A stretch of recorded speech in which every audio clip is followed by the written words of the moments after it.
Hey guys, welcome back to another video. In this one, we're going to be going through what Godox trigger is right for you.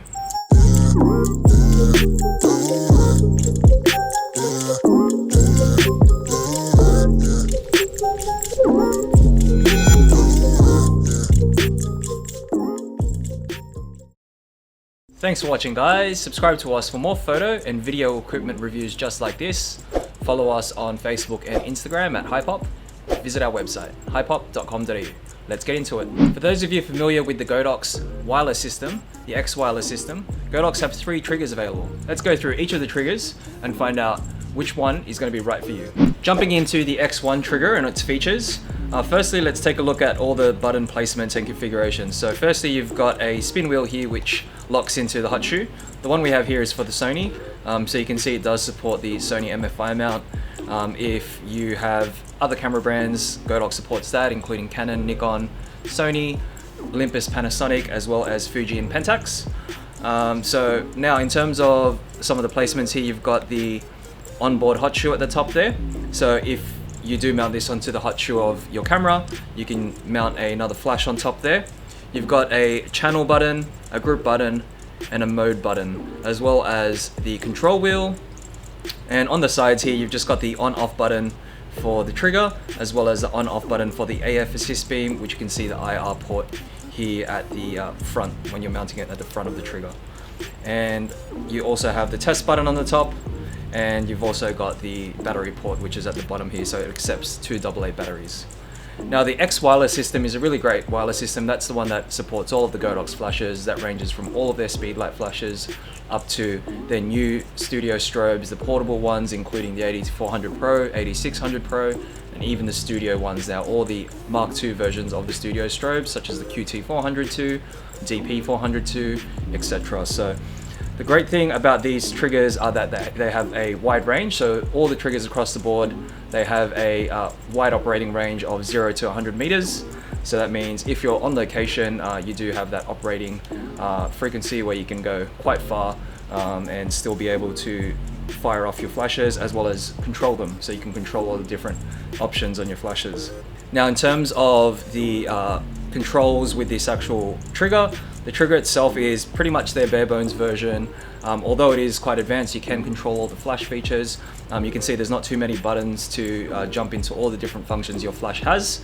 So it usually is buried deep into the menu. So the menu here, you can see when you jump into it, you can jump into the mode and you can change the modes of the actual flash.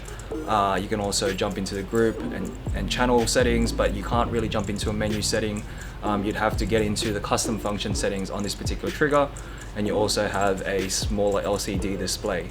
This is their cheapest trigger in the range, so with that being said, if you're just wanting to get a trigger that will do the job and also still be able to control, and you don't mind jumping into all the different menu settings that's deeper, embedded into the actual trigger menu settings here, then this trigger is probably going to be right for you. Now on the side of the X1 trigger here, you have a port that's hidden. There's a couple of ports. There's the micro USB port as well as a PC sync port. The micro USB port allows you to update firmware, so it's great to see that Godox actually support triggers even if they're an older trigger, and they update firmware depending on compatibility with different menu settings and cameras and things like that, so it's great to always keep these up to date. So all of the triggers support high-speed sync. However, there are some things that the X1 trigger is lacking.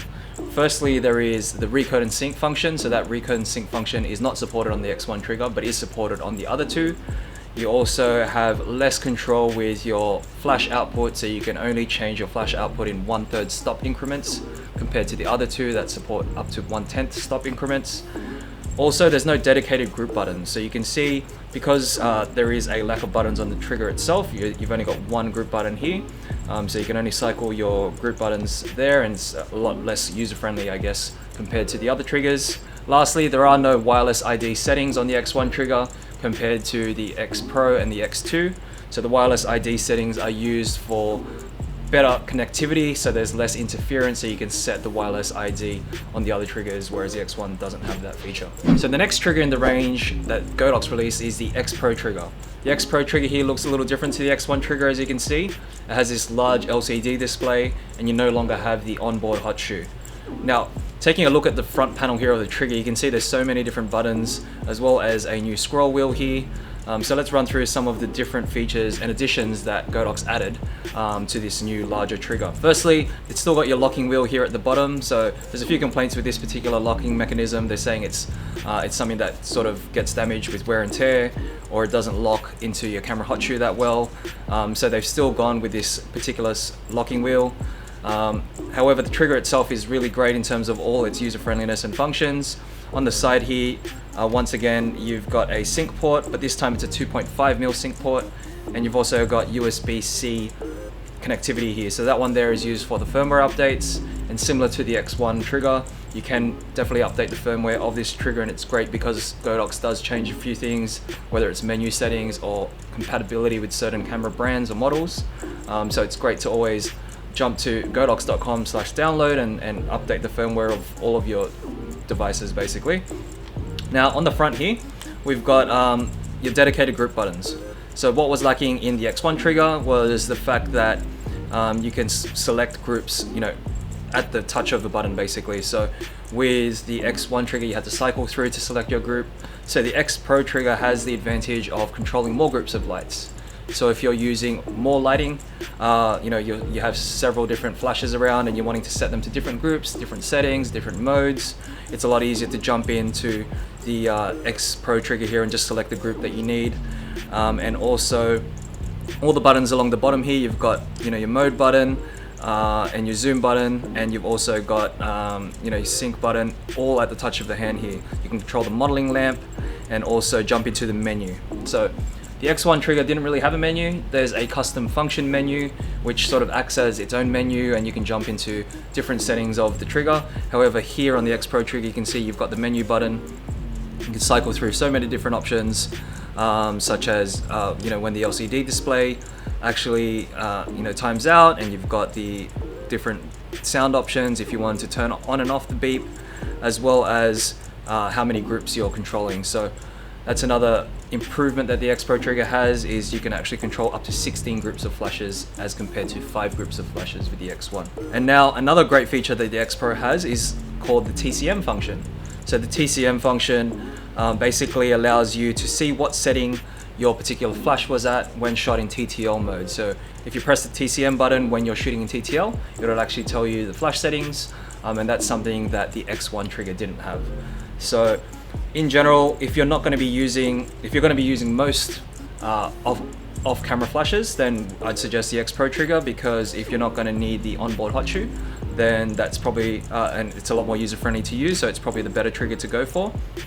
It supports all the wireless X-wireless system features, such as up to 100-meter range, the 2.4 gigahertz wireless transmission, and also it's a lot more user-friendly. So this trigger is probably the better one to go for if you are going to be controlling more groups of flashes. Now the newest trigger in the range for Godox is the X2 trigger, which I've got here. You can see it looks really similar to the X1 trigger, but what it is basically the best of both worlds. So you've got the X1 trigger slimline and sleek body, as well as a lot of the XPro features included into the X2. They've improved on the user friendliness of the actual trigger. So going through some of the buttons and placements of all the different features here, you've got on the side here, once again similar to the X1, you've got the on-off for the trigger, and you've also got the on-off for the AF assist beam, and you've still got that IR port at the front here, although it's in a different position to the X1. On the top here, you've got a few different buttons. Now you have dedicated group buttons. So it does allow a lot more sort of ease of use when you're using groups of flashes, to be able to select all the different groups there at the touch of a button, similar to the X Pro. You've also got the test button there, and what you'll notice is a little Bluetooth icon here. So this Bluetooth icon, what it is basically it supports connectivity with the Godox app via Bluetooth, so you can actually control the actual trigger, as well as flashes now that support the Godox app. So this is a new feature that's added to the X2 and is not included with the X1 or X Pro. On the side here, you can see they've still maintained the USB-C connectivity, so you can still update the firmware for these triggers via USB-C. And you've also got a 3.5mm sync port now. So 3.5mm cables are a little bit easier to find than 2.5mm cables, so it's good to see that they've changed that as well. Now on the front here, you've got 3 buttons. They've all got simple functions. You've got the mode button, which also doubles up as a lock button. So if you're wanting to lock all the settings here and you're not wanting any accidental presses of the buttons, you can hold that down to lock the trigger. You've also got the menu button, and that doubles up as a modeling lamp button. And lastly is a set button, which doubles up as an all button. So if you're wanting to change all the settings all in one go, you can hold that down and it sets it to all. And lastly, at the bottom here, you can see the scroll wheel used to be on the side here on the X1, but what they've done is they've repositioned it down to the bottom here, which is a lot easier to use, and it's just easier to navigate through the menus, and made it a lot easier than rather having that little control wheel. And one major upgrade that they've done is the twist lock hot shoe mechanism here. So that's something that everyone's been waiting for. Basically, it's the twister lock. Allows you to lock it into place nice and securely, and then you obviously press it down to release. The X1 triggers are once again all full-featured triggers. They support high-speed sync. This particular trigger also supports recurrent and sync, and also it has that range of 0 to 100 meters. Now in terms of the actual trigger itself, I personally find this trigger probably the better one to use if you're wanting to basically control either single flashes or groups of flashes, and you're still wanting to ensure that you have, like a onboard hot shoe there that allows you to mount other devices when this actual trigger is occupying the hot shoe on your camera. The X2 still maintains some of those advanced features that the XPro trigger has, such as the 1/10 stop increments, of flash output control, and also the wireless ID settings, which can be found when you jump into the menu settings.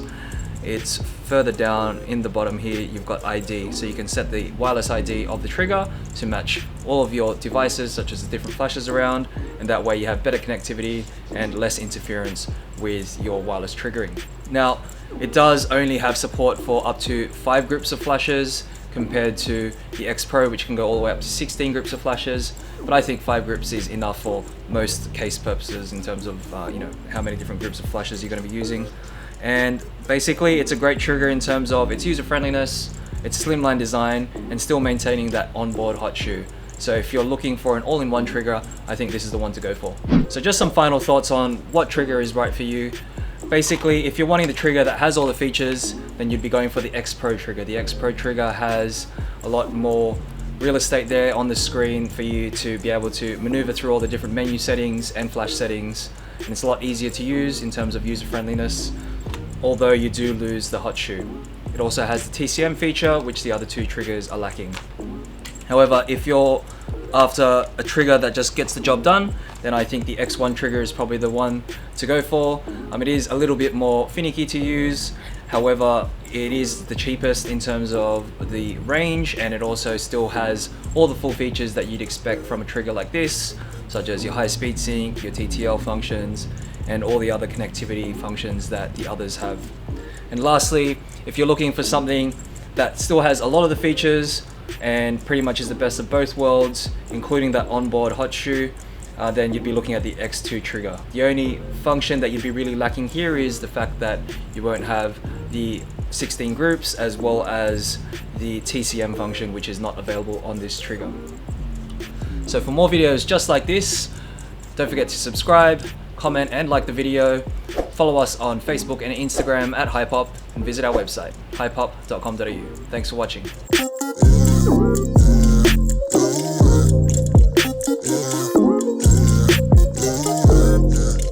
Yeah.